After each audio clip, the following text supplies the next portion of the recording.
George Winston, expert historian, dedicated life to history. The Holy Grail.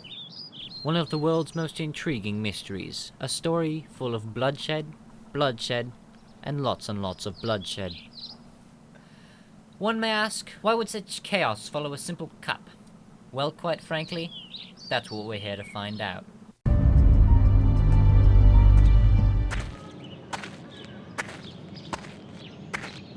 We've contacted one of the world's foremost researchers on Grail lore.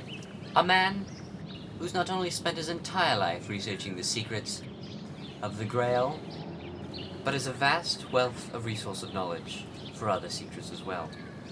We're here to see what he can divulge to us.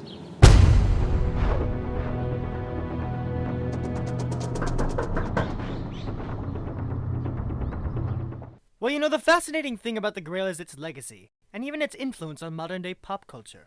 Books, movies, TV shows, they've all been influenced by this one cup. In many of these, there lie clues to actual locations that the Grail could be found. Many of these have been disproven, but I myself have a new theory on the whereabouts of the Grail.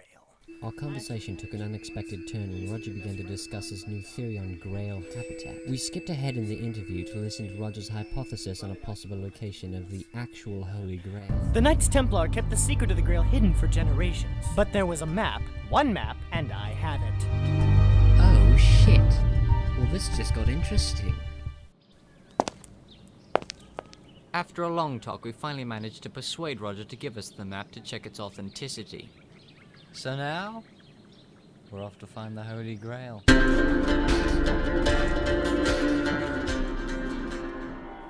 We followed the map to the location of the Grail, which did not in fact turn out to be a remote burial site in an unknown region of the world, but instead a shelf inside a closet in a basement underneath a house in Minneapolis.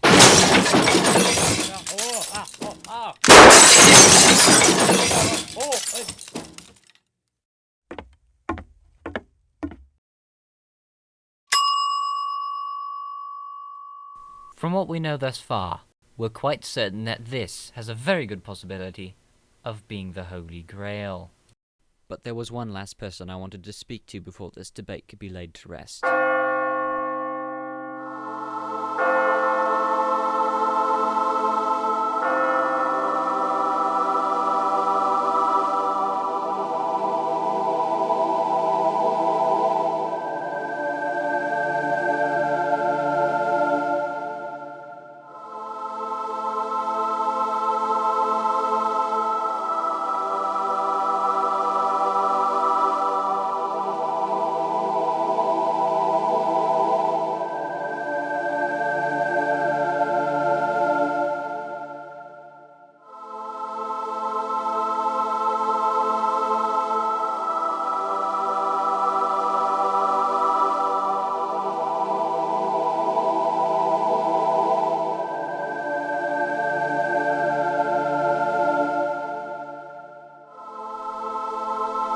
Hi, Roger.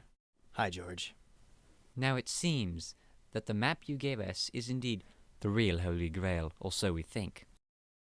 We've brought it to you to take a final look at and see if you indeed think that this is the authentic object. Roger pondered the small chalice and finally, after an excruciating amount of time, he handed his thoughts back to us to confirm its authenticity. And so it would seem that with the conclusive evidence that we've received, That this is indeed the original Holy Grail. unfortunately, I don't think so.